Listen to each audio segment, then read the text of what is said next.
Good morning बच्चों। Class 10th सामाजिक विज्ञान की बुक है समकालीन भारत सेकंड। नया सिलेबस लागू हो गया आपके एनसीईआरटी का।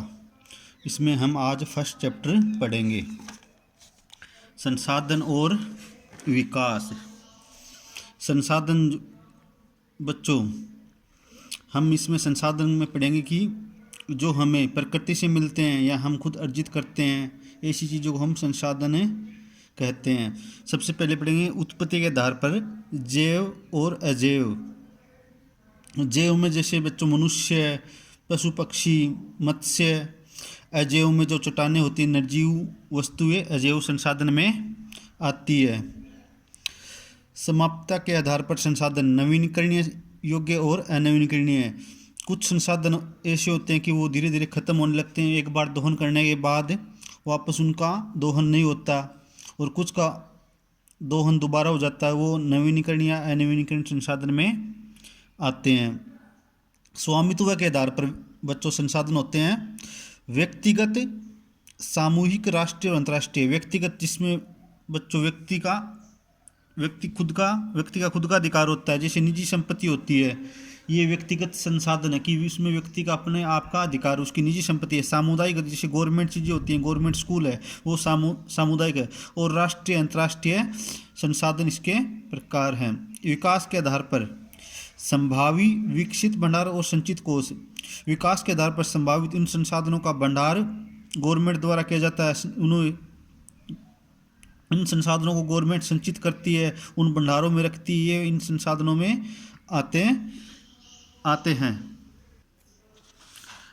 अब हम संसाधनों के प्रकार के बारे में पढ़ेंगे। उत्पत्ति के आधार पर मैंने बताया था जैव संसाधन, इन संसाधनों में की प्राप्ति जीवमंडल से होती है, इनमें जीवन व्याप्त है। जैसे ये सजीव चीजें होती है, जैसे मनुष्य है, वनस्पति जात है, जैसे पेड़ पौधे आ जाते हैं, प्राणी जात, सभी प्रकार के पशु पक्षी, मत्स्य जीवन, ये जैव संसाधन होगी, इनमें जीवन है। जीवन जिनमें जीवन है वो हो गए जैव संसाधन। अजैव संसाधन जिनमें जो चीज़ें निर्जीव होती है, जैसे पत्थर है, चट्टान है, धातु है, जैसे सोना, चांदी, लोहा, ये अजैव संसाधन हो गए। ये निर्जीव चीज़ें होती हैं, इनमें जीवन नहीं होता है। समाप्तता के आधार पर नवीनीकरण योग्य संसाधन वे संसाधन जिन्हें भौतिक, रासायनिक, यांत्रिक, प्राकृतिक को नवीनीकृत या पुनः उत्पन्न किया जाता है। मैंने आपको बताया था ना, वो संसाधन होते हैं जिनको हम पुनः नवीनीकरण यानी यूज में ले, जैसे सौर ऊर्जा, पवन ऊर्जा, जल, वन जीवन। इन संसाधनों को सतत अथवा प्रवाह संसाधनों में विभाजित किया जाता है। फिर इसके बाद में संसाधनों के प्रकार में आता है अनवीनीकरणीय संसाधन। इन संसाधनों का विकास लंबे भूवैज्ञानिक अंतराल में होता है। जैसे लंबे भूवैज्ञानिक अंतराल में जैसे चट्टानों का निर्माण, पहाड़ों का निर्माण, पर्वतों का निर्माण, वो ये संसाधन होते हैं। इनके निर्माण जैसे ज्वालामुखी है, वो धीरे धीरे बनता है, फिर वो उसमें लावा निकलने लगता है। ये अनवीनीकरणीय संसाधन होते हैं, इसमें लाखों साल लग जाते हैं। फिर स्वामित्व के आधार पर मैंने बताया था ना, जैसे संसाधन निजी व्यक्तियों का अधिकार होता है स्वामित्व के आधार पर। जैसे आपका घर है, कोई प्राइवेट स्कूल है, इसमें निजी व्यक्तियों का अधिकार होता है। फिर हम देखेंगे सामुदायिक स्वामित्व वाले संसाधन। जैसे सामुदायिक का मतलब जिसमें गवर्नमेंट की संपत्ति होती है, जैसे कोई तालाब है, शमशान घर है, कोई खेल का मैदान है, कोई पार्क है, वो संसाधन होते हैं सामुदायिक संसाधन। सबका उसमें अधिकार होता है, कोई भी व्यक्ति वहाँ पर जा सकता है, किसी के आने जाने की कोई मनाही नहीं होती। गवर्नमेंट के नियम सबके लिए वो सेम होते हैं, सबका उस पर बराबर का अधिकार गवर्नमेंट देती है, वो निजी संपत्ति नहीं होती है। राष्ट्रीय संसाधन तकनीकी तौर पर देश में पाए जाने वाले सारे संसाधन राष्ट्रीय, जैसे कोई भी संसाधन वैसे तो राष्ट्रीय है।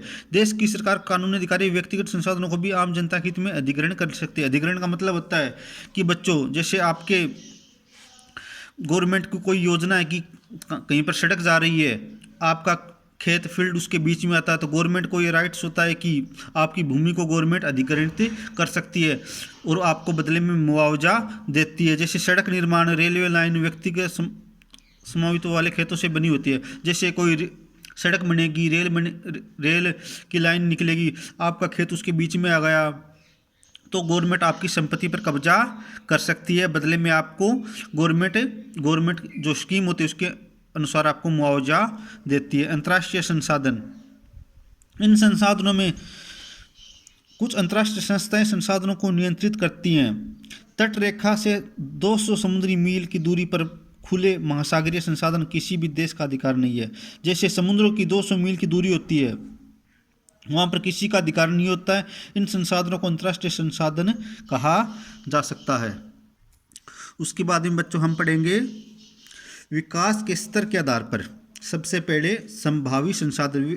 संभावी संसाधन वे संसाधन होते हैं जो किसी प्रदेश में विद्यमान होते हैं परंतु इनका उपयोग नहीं किया जा सकता। उदाहरण के तौर पर भारत में पश्चिमी भाग विशेषकर राजस्थान और गुजरात में पवन और सौर ऊर्जा संसाधनों की अपार संभावना है, परंतु इनका सही ढंग से विकसित नहीं हुआ, क्योंकि इसमें संभावित संसाधन आपको पता है कि आपकी ज़मीन के नीचे पानी है या फिर आपकी ज़मीन के नीचे सोना है, तांबा है, लोहा है, लेकिन मजबूरी ये रहती है कि हमारे पास इतने यंत्र नहीं है कि हम उनको निकाल सकें। वैसे ही राजस्थान की पश्चिमी से जैसलमेर बाड़मेर के साइड में बहुत सारे संसाधन उपलब्ध हैं। गवर्नमेंट को भी पता है कि वे संसाधन उपलब्ध हैं, लेकिन इन संसाधनों को गवर्नमेंट भी निकाल नहीं सकती। उनके लिए बहुत सारा खर्चा आता है। बहुत सारी कंपनियां, गवर्नमेंट की कंपनियां, निजीकरण भी उनमें प्राइवेट कंपनियां मिली हुई हैं, और आजकल उन संसाधनों का रिफाइनरी भी बाढ़ में लगी हैं, तो उनका दोहन स्टार्ट हो गया है। उसके बाद में पढ़ेंगे विकसित संसाधन।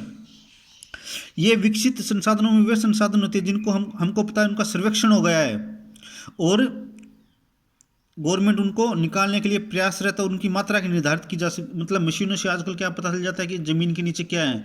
मशीनों किसी ज़मीन के नीचे तांबा है, लोहा है या और किसी भी प्रकार की धातु हो, तो मशीनें पता लगा लेती है कि यहाँ पर कितना भंडार है, कितना टन तांबा निकलेगा, कितना टन पित्तल निकलेगा। तो गवर्नमेंट यहाँ पर इतनी विकसित हो चुकी है कि मशीनें द्वारा उन संसाधनों का उपयोग दोहन के लिए कर सकते हैं। भंडार, पर्यावरण में उपलब्ध वे पदार्थ जो मानव की आवश्यकता की पूर्ति करते हैं परंतु उपयुक्त प्रौद्योगिकी के अभाव में उसकी पहुंच से बाहर है, भंडार में शामिल है। ये कि पर्यावरण के उपलब्ध वे पदार्थ जो मानव की आवश्यकता की पूर्ति, हमें पता है कि ये संसाधन हमारी आवश्यकता की पूर्ति कर सकते हैं परंतु भंडार में शामिल है। उदाहरण के लिए जल दो गैसों हाइड्रोजन और ऑक्सीजन का यौगिक है। हाइड्रोजन ऊर्जा का मुख्य स्रोत बन सकता है परंतु इसका प्रयोग करने के लिए हमारे पास उन्नत तकनीक नहीं है। हम देखेंगे हाइड्रोजन ऊर्जा का मुख्य स्रोत बन सकता है, ये बात हमको पता है, लेकिन इसकी हमारे पास कोई टेक्निक नहीं है कि ये ऊर्जा का प्रयोग कैसे कर सकता है। फिर संचित कोष, ये वे संसाधन भंडार का हिस्सा है जिन्हें उपलब्ध तकनीकी ज्ञान की सहायता से प्रयोग में लाया जा सकता है परंतु अभी आरंभ नहीं हुआ। इसका उपयोग भविष्य की आवश्यकता की पूर्ति के लिए किया जा सकता है। नदियों के जल को विद्युत पैदा करने के लिए प्रयोग किया जा सकता है। नदी होती है, पानी निकलता है, आपको पता है पानी से बिजली बनती है। ये एक संचित कोष में आता है कि नदी के जल से हम बिजली बना सकते हैं, लेकिन हमने इनको सभी जल को संचित करना प्रारंभ किया है लेकिन बिजली बनानी प्रारंभ नहीं की। इसी प्रकार पौधों में जल, वन और आदि संचित कोष है जिनका उपयोग भविष्य में किया, लेकिन हम सोच रहे हैं कि इनका उपयोग इनको हम संचित कर रहे हैं, यानी संरक्षण दे रहे हैं, इकट्ठा कर रहे हैं। बाद में हम इसका प्रयोग आगे जाके कर लेंगे। अगला टॉपिक बच्चों हम अगले वीडियो में स्टार्ट ही करेंगे।